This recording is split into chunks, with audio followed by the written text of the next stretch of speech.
Fine.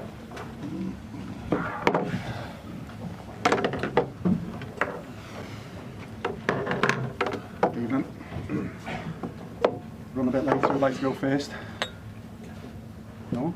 Jürgen, what was your view of the game today, please? Happy with the point, or do you feel you could have gone more? I'm okay with the point. I saw the game, so I know we could have won, but I saw the game, we could have lost as well, so that's how it is. I think we had the last chance of the game, right? Probably, that would have been a great moment to finish it off. But we had a really good start into the game. I liked that a lot.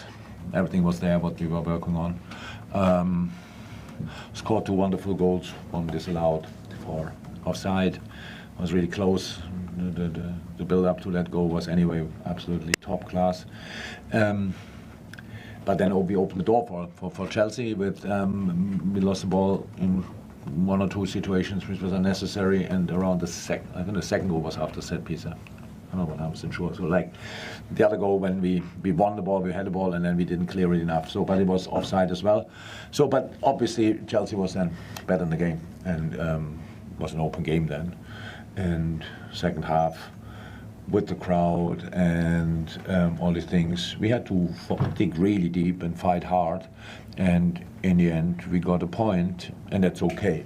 I saw a lot of things I liked, and of course some things I didn't like particularly. But it's a first game and a tough place, and I tend to see it rather positive, to be honest. And so far in my career, first match days were always difficult, and an away game at Chelsea as a first match day is not a top draw, and so we have a point and we keep working. Jürgen, can you explain the role of Gakpo in the midfield with McAllister and so or Slice? Sorry if I'm mispronouncing. What did you expect from him? What did you see? The role of Cody Gakpo. Yeah. It was an 8. Yeah. And I have to do what an 8 has to do.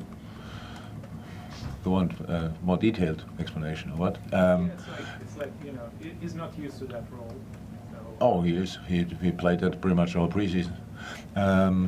And he can play different positions. And for players, that's very important, I think, in modern football, that we should get rid of these.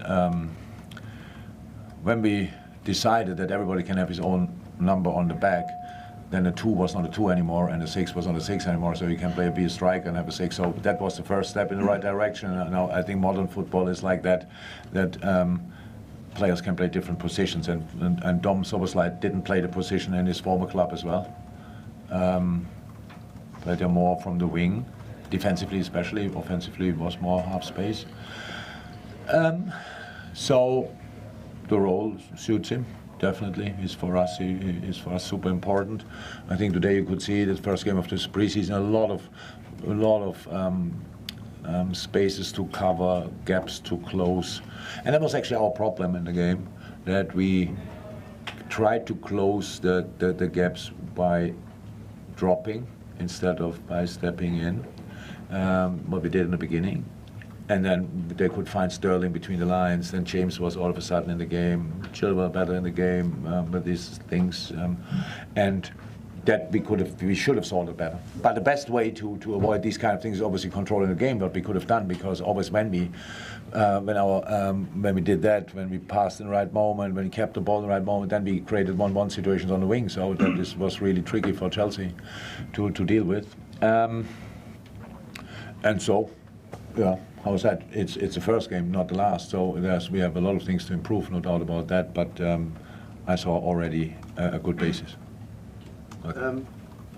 Jürgen, Mo didn't look very happy when you took him off. What was your reasoning, and did you have to have a conversation with him afterwards? No, didn't have a conversation yet with him. Actually, Mo, I don't think you ever saw Mo leaving the pitch happily. I can't remember it.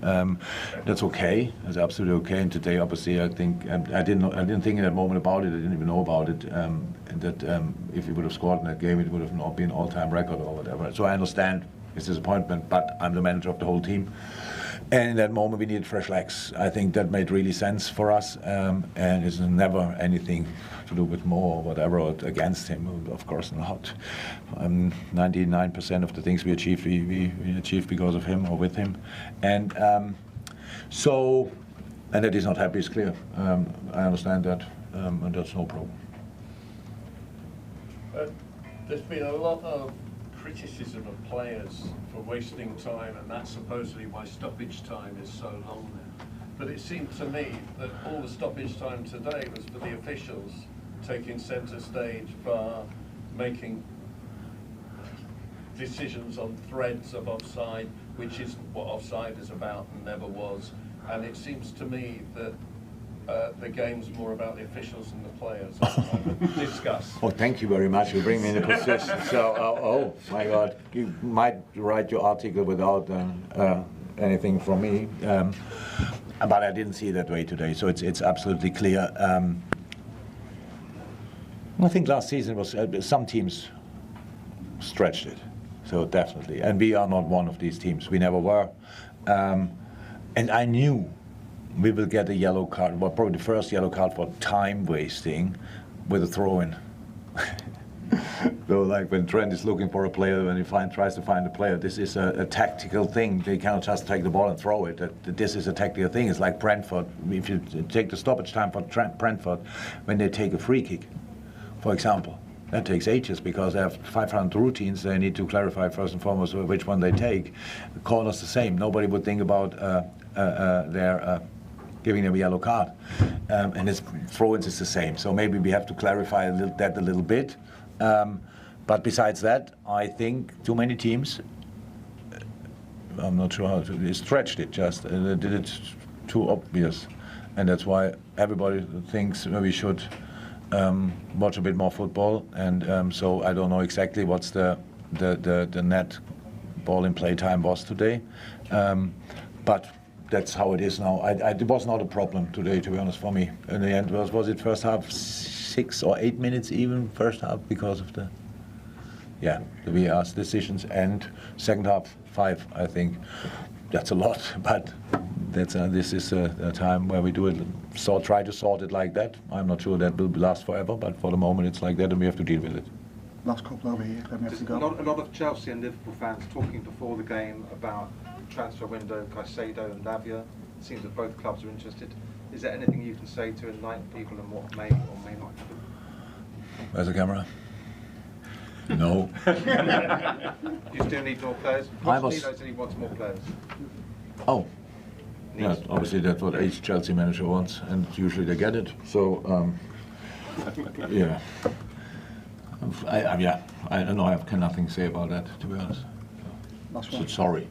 Jürgen, I saw the fourth official policing where one coach can go forward at each time. Do you understand that rule? Yeah. It's in the Champions League like that, anyway. I think it's only for one team a real problem. Newcastle. Sorry. No, it was obviously we have first team coaches, we have assistants, and they are all lively, and it's absolutely fine, and we get up. We have just to get used to it a bit around the set piece. Pete Gravitz, we got up, and then the fourth official told me, you can't say, okay, what happens if I sit down? Yeah, then you can. Yeah, good, then I sit down. That's absolutely fine. So we need to get used to it, but it's fine. Thank you, everyone. Welcome. Thank you. See you. Bye bye. Thank you.